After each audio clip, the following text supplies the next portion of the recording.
Woj, and ESPN. Hey, there you go. Sticking with the Pacers.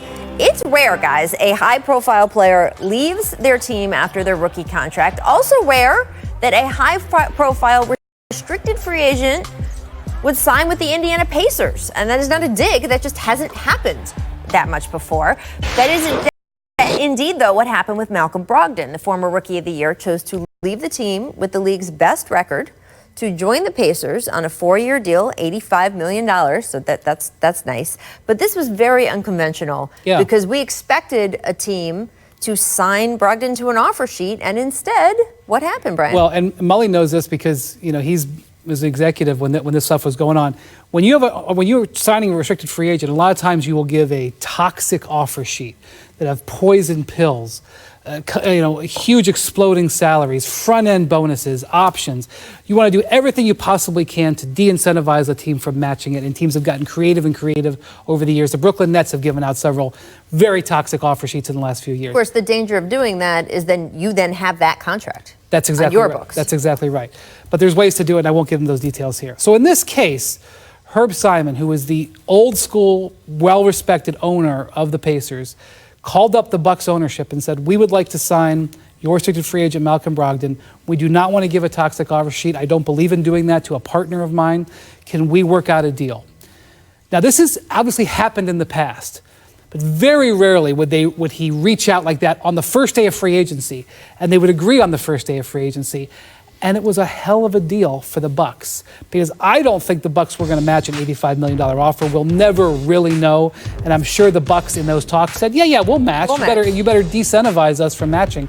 And so they ended up getting 3 draft picks out of this, essentially because Herb Simon wanted to be a respectable partner to a team in his division. And I will say the Pacers got something out of this. They got something for those picks. They knew on June 30th that they were getting Malcolm Brogdon and they could proceed with their business.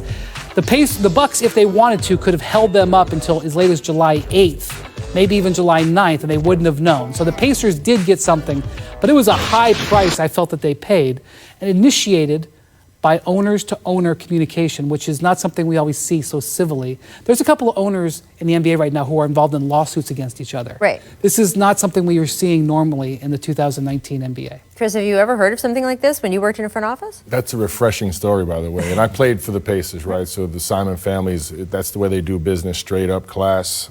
Kevin Pritchard's done a great job. They're supported by Larry Bird and Donnie Walsh. They've had a hard time securing players like this in Indiana, whether it be for salary cap reasons. They don't really want to go into luxury tax. So this is a refreshing story and a great fit for Brogdon. So I applaud Donnie Walsh and the Simon family for doing it that way.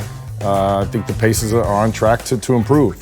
Yeah, it's the old family businesses, right? I mean, there are a few of these owners left who kind of operate this way. But let's talk about that beyond that. Yes, we all agree that's it. Like, it's lovely, it's genteel. It cost them 3 draft picks. That, by the way, the CBA's rules are rules that everyone's agreed upon, so it's not as if the offer sheet was doing behind someone's back or doing something dirty. It is literally the rules of the league that they operate in. I'm not in any way saying that Herb Simon shouldn't have done this. I just find it very interesting considering that it came with cost. Yeah, and it did. But they got something for that cost, right? They got a player they want that they could not have otherwise had access to. They got Milwaukee. Probably have right, but they also got Milwaukee an absolute hard-clad guarantee that they cannot match. I mean, that was right around their number. There's obviously some there's some reluctance in Milwaukee over really his, Brogdon's foot injury. Everyone's always like, how did this guy slip to the second round? I think there were a lot of misgivings about his medical. He's such a competitor. He's such a good two-way player. He's such a good shooter, driver, can guard bigger guys. He did a very good job on Kawhi Leonard. 50, 40, 90. Right. We almost never see this. 50% but from the it is interesting that, they gave up a lot, but they got a certain level of certainty. I'm also fascinated how the sign and trade is sort of this year's toy. Right. The collective bargaining agreement creates all these unintended consequences, and the one we're seeing this year is how a sign and trade is a way to dislodge a player, and it has become just this great weapon that teams are using. Teams that, unlike Indiana, like Golden State, who have no business being in a chase for a free agent, like Houston and Miami. I mean, it's just so interesting how this has become the weapon of choice in the quiver. Well, what I like about it is, look, they targeted Malcolm Brogdon as their guy, right? They went and got him.